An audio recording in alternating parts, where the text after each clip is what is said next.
Welcome to the channel, everybody. Let's get after it. Elon Musk and Donald Trump are in a full-on war right now, and things just got wild because Elon Musk said that Donald Trump's name is in those Epstein files, and maybe that's why you guys haven't gotten them yet. So what the heck happened, and why are they fighting? As far as I know, it all started when Elon slammed a mega bill, one that pushes a bunch of Trump's biggest domestic priorities, but Elon called it a disgusting abomination and said it's packed with pork and special interests.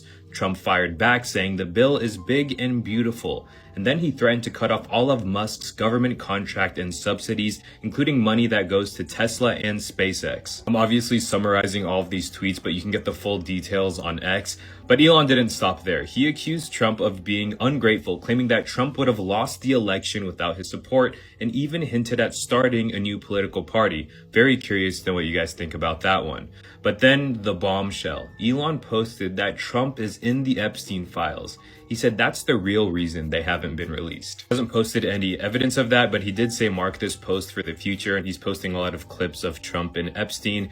But let me know what you guys think about this feud. It's happening as we speak, so I'll keep you guys updated, but you can also go on his X and check out what's going on. I try to stay away from politics for the most part, but this ties directly into the Epstein list, which we do cover updates on this channel quite regularly. So I felt that it was important to cover this. Now, as far as my opinion goes, I think there are a couple of key points that we need to think about whenever we're looking at this situation as a whole. First of all, if Trump were in those files, we would have found out about it years ago. They've been looking for a way to bury that guy for a decade. The Democrats are the ones who had the files before Trump took office. Does anyone honestly think that they wouldn't have just redacted all the stuff that exposed their crimes and then released all those files with his name in it? That would have been a guaranteed win for them. Kamala Harris would be president today. And the second point I feel like we need to look at is if Elon Musk really had access to this information, if this is true, why did he wait until Trump took away his big government contract before he told anybody? In my eyes, he just exposed himself. He's claiming to know the facts about one of the most evil things possible. But I think,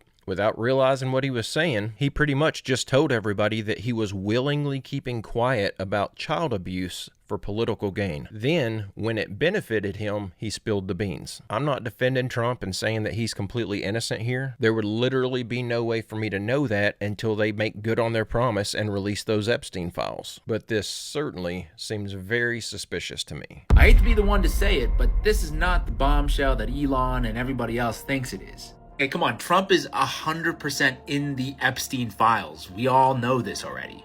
It's already been widely reported that Trump allegedly was good friends with Epstein, so of course his name is going to be in the files. In fact, Trump's own attorney general already told us that Trump is named in Epstein's flight logs. So the real question isn't whether he's in the files or not, it's did he commit a crime? I mean, you don't think if Trump was actually implicated in anything illegal, the Democrats wouldn't have just released these files years ago. Now, in terms of actual evidence that's kind of out there, according to investigative journalist George Webb, he claims that Trump used to go to these Epstein parties with his dates, and he would get his photo taken by a photographer, and then he would bounce before halftime, quote unquote. Trump is in the Epstein files. That's what the big bomb is that Elon's dropping. We've said that he would come to the beginning part of the party, then the things would start unraveling where the suggestions were being made at halftime, then Trump would leave. We have witnesses to the fact. So technically Elon is correct, but it's misleading. Trump left at the halfway point in all these parties. We have witnesses to the fact. This is, of course, all alleged, and really the only way to know for sure is to release the files. Come on, Donald, do it. And this is the answer right here. Just release the files. Don't redact the names of any of these criminals. Let them pay for their crimes publicly and put a stop to the endless questions and theories. Just release the files like you said you were going to do. That solves it. And if they release those files and it shows that he is guilty of harming even one child, in my eyes, he'll be no different than Jimmy Savile. There are some things that I think a man cannot be rehabilitated from, and that one is at the top of the list. It takes a special kind of evil to bring harm to a child, and I may be proven completely wrong, but I just do not see that type of evil in Donald Trump. I think he genuinely cares about people. Compassion is not something you typically see faked very well. A man working as a real estate agent was alone inside one of his houses for sale. recording a video tour to promote the property. At the time, everything seemed normal, but as he played the video back, he heard something disturbing that he didn't hear in real time. Amigos, me acaba de pasar algo muy curioso y neta estoy cagadísimo, amigo. Estaba yo grabando unas casas que tenemos y empecé a grabar un video, luego voy entrando a la casa, voy grabando el otro video, grabo parte de la sala, me voy hacia la cocina y de repente se me ocurre ver cómo va el video, o sea, si hay una parte que tengo que volver a grabar y todo ese rollo, y vean lo que acaba de pasar.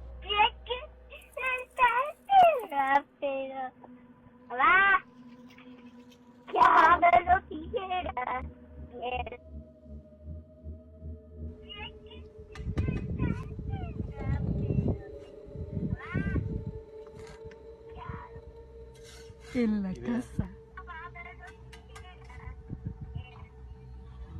Mira mi piel.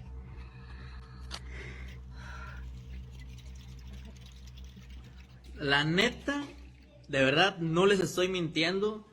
O sea, yo cuando veo ese video me estaba de miedo. Incluso fui a ver a mi mamá que andaba conmigo y le digo, mire, cheque esto. Y no encontramos una explicación, pero por muy niños que anduvieran por allá, en la otra casa, se escuchaba aquí. During the video, the voice of a little girl can be heard speaking. Some viewers say it sounds like she's saying something along the lines of, if you kill it quickly, and then I have a scissors now. The man who recorded the video was terrified as he never had such an occurrence before while selling properties. Many people also noticed that despite it not being very windy, the plant moved in a strange manner.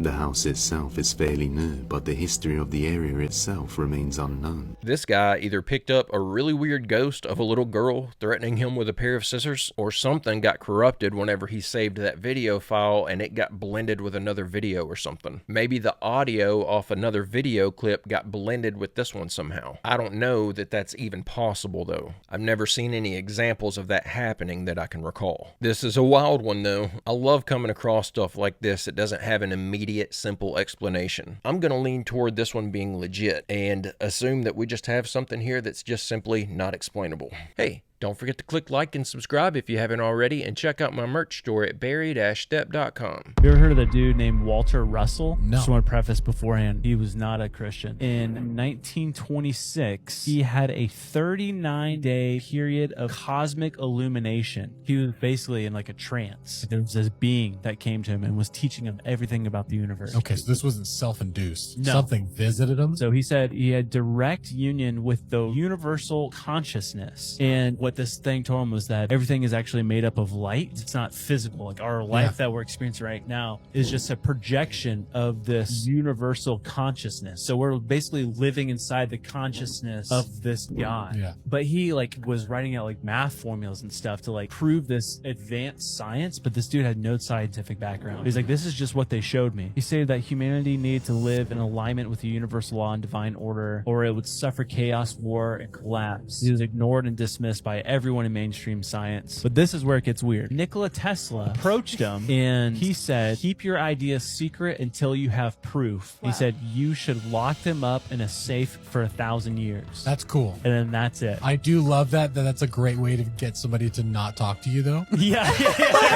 You should write all of this down. Don't tell a soul. For 1,000 Put years. it in a safe. It's so important. That's a really... Don't ever say it again. They'll get it eventually, I promise. Man, but that is scary, though. Well, yeah, because Nikola Tesla, he was harnessing some knowledge that he talked about getting from an entity as well. I can't help but to be a little suspicious of Tesla's motives here. He finds a guy who's walking around saying essentially the same things that he's espousing, but he tells this other guy to keep his thoughts to himself. That sounds like he didn't want this guy competing with him in the marketplace of ideas. Of course, I have no way of knowing that for sure, and I've never heard of Tesla doing anything like that, seemingly telling someone to shelf their research because the world isn't ready for it yet. yet. Isn't that what he was told at every turn during his attempts at revolutionizing electricity? This just seems really odd to me. That being said, the guy apparently didn't listen to Tesla because he released 2 books on a unified universe governed by a principle of rhythmic balanced interchange. He argued that the universe is not expanding, but rather is a closed cyclic system where everything is interconnected through a universal energy exchange. I think I know why that theory never took off. A system set up in such a way could only be explained by a designer. Systems do not create themselves and then lock perfectly into place with other systems, all functioning cohesively by chance. A Chinese super radar detected plasma bubbles above the pyramids in 2024, around September time. What? China's low-altitude, long-range ionospheric radar, LARID, is an over-the-horizon radar system capable of detecting plasma bubbles in the ionosphere, a region of the Earth's atmosphere, by using high-powered electromagnetic waves that bounce off the ionosphere and Earth's surface. As you can see here, this is how it detects stuff, alright? So the radar system detected plasma bubbles over the pyramids themselves, okay? And it says here, right, these are natural, temporary ionospheric phenomena that can disrupt satellite communications and GPS signals. And regarding the stuff that's been flying around the internet as of recent, of the things found under the pyramids, now we're having plasma bubbles that were also found above the pyramids that can disrupt communications and GPS signals. What? It's amazing how this partially went under the radar and we heard basically nothing about it, really. And with the sightings and things that are being discovered now, with potential pillars under the surface, or these spiral things leading into boxes which lead into something else, with other tunnels and stuff that go off into different directions, right? This is pretty intriguing, to say the least. And this is just a small portion of articles and things that are out there on the internet. If you literally type in plasma bubbles over the pyramids, you'll find so many different news articles of all different things, people talking about this strange, anomalous activity. And some of the descriptions about what plasma bubbles are, they are regions of the Earth's ionosphere, a layer in the upper atmosphere where the concentration of charged particles is significantly lower than normal, forming bubbles of reduced plasma density, okay? And again, you know, you can go into the theories and stuff, what people think the pyramids are, okay? And there's a lot of things that seem to be pointing in the direction of there's something more to this place than what's being let on, okay?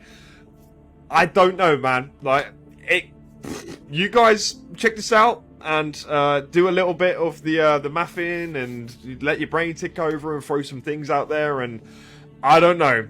Also, the bubbles may have been triggered by solar storm in November. I don't know. And whenever we have a solar storm, what comes with solar storms? Plasmodial activity as well. UFOs.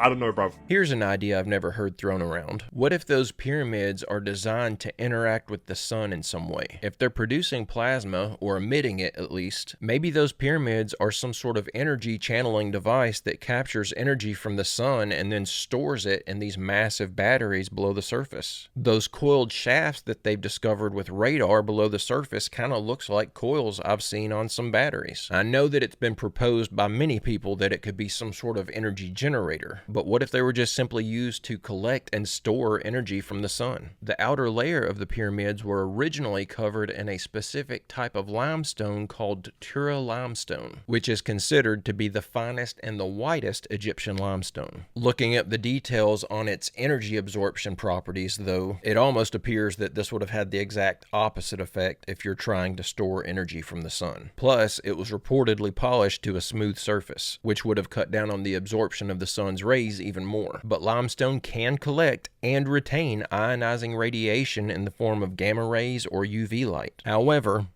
several factors would indicate that this was a really poor design if that was the purpose of the pyramids. Due to the polished surface, the angle of the rocks, combined with the constant dusting of sand all over the surface, all of those things would have contributed to a lower efficiency if that was the purpose of the pyramids. I've just never heard that particular idea proposed before, so I thought I'd look into it. I did discover, though, that some solar power plants use limestone for thermochemical energy storage. So I think there's a possibility here that it could have been related to this in some way. Trillion seconds is 31,000 years. So if you and I were in a rocket ship together going a mile per second faster than anyone's ever gone, and we went 1 trillion miles, so we traveled for 31,000 years. We're only 1/25th of the way to the closest star. So you know what? Maybe those aliens are from the other continents beyond. Thank you. You're way ahead of me. Actually, if come underground. That's if we can go. That makes sense. If we can go 100,000 miles an hour, it would only take us 28,000 years to get to the closest star. When we got there, we're like, oh, there's nobody here. We got to go to the next star, which is 100 times farther. Okay. Ridiculous. They don't travel through impossible fake space to crash in Roswell, but they could be traveling 20,000 miles. Well, a lot of the military footage of UFOs that they finally started releasing, a lot of that comes from under the ocean. Through volcanoes. They believe there's bases underground. Right. Maybe there's wormholes between those other continents. Or caves. So down through our world, Yeah. right? Well, there's a lot of underground stuff going on. You know. Oh, yeah, this whole war that we're involved in is underground. Yeah. That's where children are shuffled. So if you were living on the land beyond Antarctica, so that would be extra land, extra territory, extra terra. You would be an extraterrestrial from the outer space. Oh, I get it. Yeah. I want to go move over one of them. Well, so I'm so bored here. I like the explanation there on where the term extraterrestrial likely originated from. That makes perfect sense. I find it extremely frustrating how you have to take the data that science gives you and use that to combat the lies in the data that science gives you. It's just difficult to prove that someone is making up a figure when you don't have a measuring tape long enough to pull it out and check the distance between the Earth and the nearest star yourself. Where they go wrong, though, is they give us these numbers as facts, but then their facts start conflicting with one another. For example, in an attempt to figure out the Hubble constant, or the current expansion rate of the universe, scientists ran tests using what's called the CMB method and the distance ladder method. Both measurements are considered settled. They claim that these figures come from rigorous, repeatable observations, that they have high precision, and they're supported by independent data sets. Both tests spit out a different answer, but they're both still considered settled science. It's all just a bunch of best guesses. All this new information they come out with about space, they're just making this stuff up as they go along. Everything I look into, I see the same assumptions being made. It seems it is not possible for any of our top scientists to take their bias out of their work and just simply go where the evidence leads them. Fast forward to the future, if I was 86 years old, this is gonna sound very, very crazy. I'm already like 3,000 years old right now. I just tell people I'm 33 because I don't age. I'm immortal. There's nothing new under the sun. My mother had sex with an angel, was born an immortal, and didn't even know it. I did drugs and things of that nature to suppress this gift that I have, because I didn't like seeing the things that I used to see. He or she who has seen me has seen God. Benefits that come with fasting, like discernment and those things, but that's not why I did that. Why? I wanted to be accepted. This is my first time saying this, but my spirit has been called to share this. I wanted to be accepted into the invisible school of thought, the invisible realm. I'm the angel of fear. The angel? The angel of fear. They know the voice of their shepherd when I'm on location. God bless me. Right. Now, if you don't feel like God bless me, that's cool. Mm-hmm. But look at my situation and your situation. God bless me, homie. 100%. I ain't stupid. I know what's up. So Kevin Gates is claiming to be a Nephilim, or the Angel of Fear, claiming to be 3,000 years old, which is strange because the English language is like 1,500 years old, supposedly, and Kevin Gates has a thick, hood, Louisiana accent. Commitment. But what really did it for me, I had my shirt off, and I was holding my partner baby, and his baby tried to suck my breast. The baby kept going like this. You know how babies open their mouth and do that? And I just was like, I am too fat. I'm a fat slob. I need to lose weight. All jokes aside, there really are some strange celebrities that look like people from the past. Maybe Kevin Gates actually knows some of these Nephilim or fallen angels, and they inspire him, make him wish he was one. So he just goes around acting like it.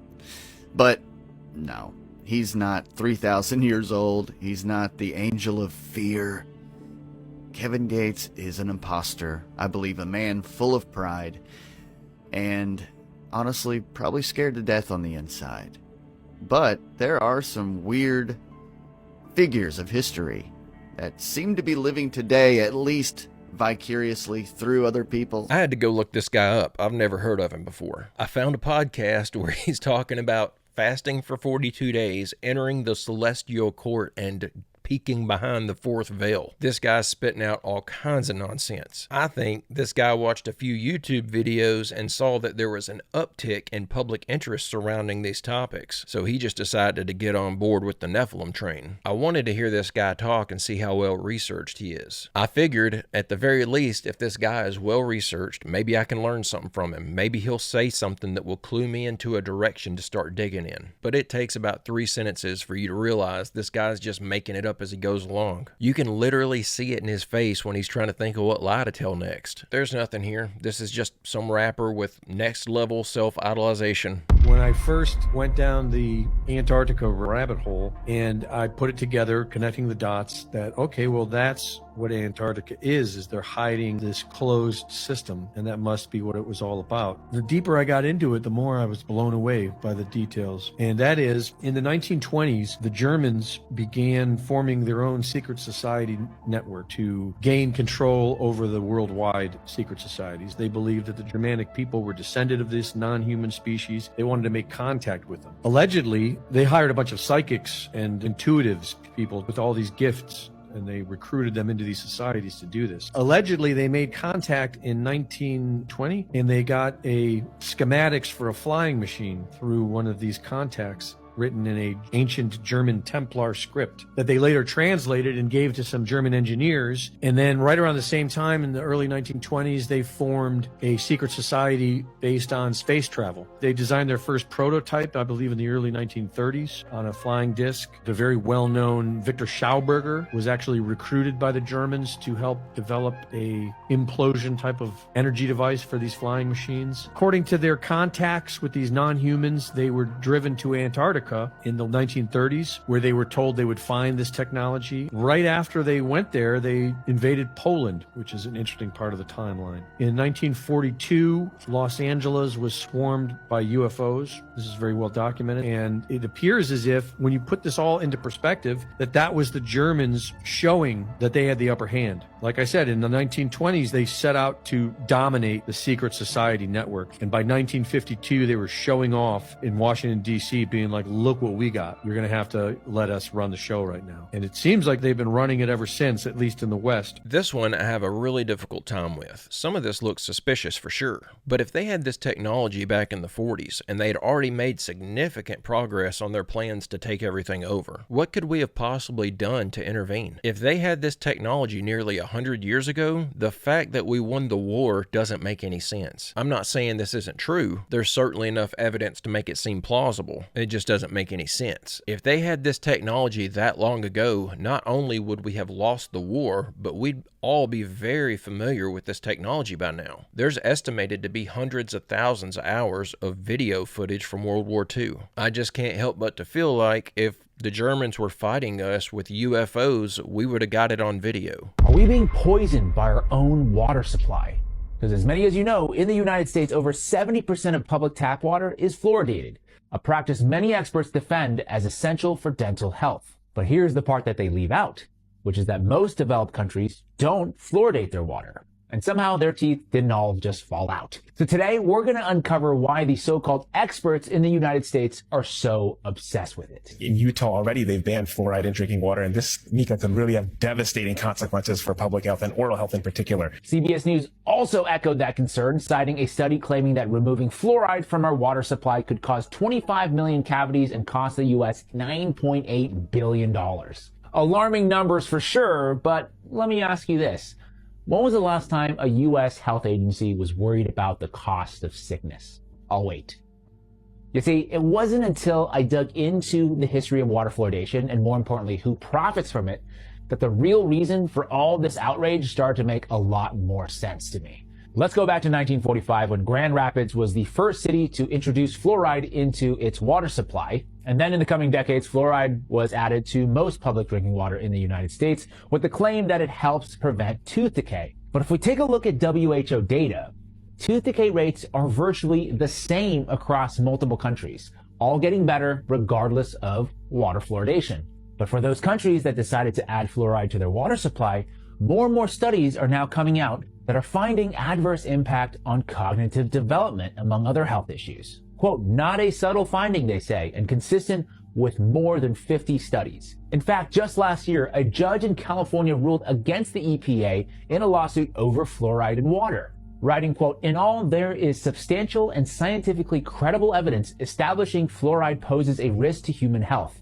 It is associated with a reduction in the IQ of children and is hazardous at dosages that are far too close to fluoride levels in the drinking water of the United States. It's also important to mention where the fluoride in our water actually comes from. The fluoride that they get is a byproduct of the phosphate fertilizer industry, and it's called hydrofluorosilicic acid. So as a byproduct of the phosphate fertilizer industry, it's considered a hazardous waste, and it's very expensive to dispose of. It's hazardous waste. This is what we are putting in our water. This goes all the way back to 1983 when the EPA called this, quote, an ideal solution to a long-standing problem.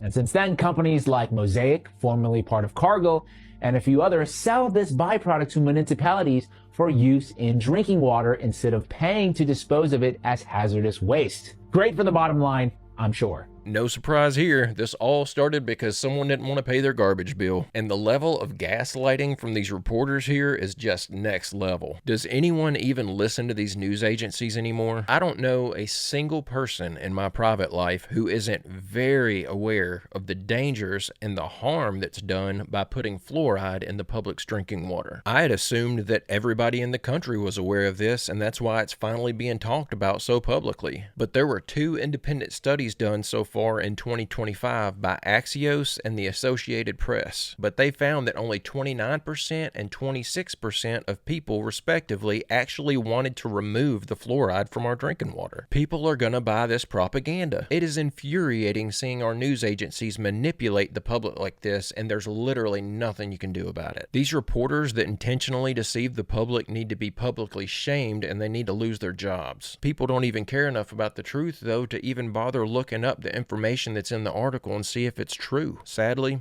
people are absolutely gonna buy this garbage. What are the face peelers? Back in 2023, there was a series of videos that went viral, and these videos were captured in the Peruvian Amazon. Chaotic scene in which the villagers were running around screaming, saying, we're being assaulted by aliens, and they were using the term pela cara, which is face peeler. I had to go down there to investigate a particular incident, which was the attempted abduction of a 15-year-old girl. And she told me one evening she was in her backyard, and she bent over to pick up the fruit. She felt a wind at her back, and she looked up to see what was generating this wind, and she saw this person dressed in black body armor flying on a disc, and then he landed next to her, and he grabbed her from behind. He put his hand over her mouth. Another one lands in front of her, and he grabs her legs. They took out a long tube, and this had a cream in it, and the guy that was holding her mouth from behind, he started to smear this cream all over her face. And as he was doing it, the guy in front said, be careful, don't put too much on because you're going to ruin the flesh. After they applied this stuff to her face, they take out a laser scalpel and they begin to make an incision under her jawline, and she starts to struggle. And as they're beginning to cut, she starts to freak out, and she gets her hand underneath the helmet of the guy behind her, and she starts to lift up on the helmet. He gets agitated, he freaks out a little bit, and they drop her. She lets out a blood-curdling scream. Her brother and a group of other villagers come running instantly. And Talia, before she passed out, she said that the assailants said, let's go, we got to get out of here. And then one of them said, no, we can't just leave her here. That sounds like a military operation. That's one of the most revealing stories I've ever heard, if that's all true. Not only were they speaking, but they were speaking in clear English, or whatever language this little girl speaks if she understood them that clearly. This sounds like a literal abduction being pulled off by 2 human men with military equipment. The main reason I put this in here though is to get y'all's theories. I've been thinking, and I can't put together a singular logical reason why these soldiers would fly down into this village and steal people's faces. And the method they're using to pull this off makes no sense. They float down behind you when you're not looking, grab you up, put put lotion on your face and then pull out a laser to peel your face off? And the whole time this is taking place, the guy's trying to hold her down with just one arm? I'm just saying, this doesn't sound like a very well thought out plan. Why would they not swoop down, grab this girl up, and take her to a different location where they have control over the environment that they're in? This just doesn't make any sense to me. So I'm curious to see if any of you have any ideas as to what's actually taking place here. When the study was concluded in '64, they concluded that there were 4 different groups apparently coming and visiting us. Out of those 4 different groups, one group looked exactly like we do. So much so that they could sit beside you in a restaurant, or in an airplane, or in a theater, and you'd never know. And that particular point bothered the military guys a lot. Many of our military people knew at that point that we were not simply dealing with visitations from people from other planets or star systems. They had concluded by '76 that some of these visitors very well might be multidimensional in their source. The evidence that we had collected and the evidence that they had repeatedly demonstrated to us, and that's no accident. It became very clear after a time that there was a program or a process of some kind underway, that they had demonstrated over and over and over again that they apparently were able to manipulate matter and time. Now this really shook up our scientists. The idea that there could be intelligences from somewhere else, from other dimensions coming and going into our reality. It's been quite a shakeup. The SHAPE study concluded in '64 that if they, whoever they were malevolent or hostile, that they could have taken this planet and cleaned it up and eliminated us, turned us into dog food or whatever, a long, long time ago. That the historical evidence indicates that they've been with us a long time, and I've concluded that we've had what I like to call an intimate interrelationship with at least one of those groups, the group that looks exactly like we do. And that point is I don't like the word alien. I don't think the term alien is appropriate at all here. I like to refer to them as family. We're related to them. I think they had a hand in our being here. And I think the time has come where we're about to meet our extended family. That's something that's always puzzled me. The news stations act like everybody is terrified of these UFOs, even though we have no evidence showing that they have ill intent. That fear is all manufactured. People obviously are going to get a little timid around things that they don't understand. But if you watch the UFO videos that people keep posting, it looks like most people are more curious than they are scared. So why do they keep reporting on these things like it's some country's secret military operation gone wrong and we're all under constant threat of attack? Even when these things get shot at, like that video we saw a couple weeks back for that craft that was hovering over that military base in Russia, that thing didn't even retaliate. That doesn't sound like they have bad intentions. And if they were planning on wiping us out, I'm sure they've already got the technology to outsmart us at every turn, especially if they can manipulate time and matter. The more I hear about how scared we need to be, and the more I hear about how many different races of alien species there are out there, the more I'm convinced that the vast majority of what we're seeing in the skies is US owned and operated. And all the fear talk is just an attempt to keep us all under the illusion that we're under a constant threat of alien attack. That way, they can get everybody to be on board with it when they try to usher in their one world government. But guys and gals, I'm going to go ahead and end the video right there. I hope you enjoyed these clips we watched together today. I'll be back soon with another video. I hope you come back to join me. Don't forget to leave a like and subscribe if you haven't already. And don't forget to check out my merch store at barry-stepp.com. And don't forget to drop a photo of your merch over in the Discord to get your photo in a video. But guys and gals, I hope everyone has a great, safe, fantastic rest of your day and amazing weekend, and I will see you all in the next one.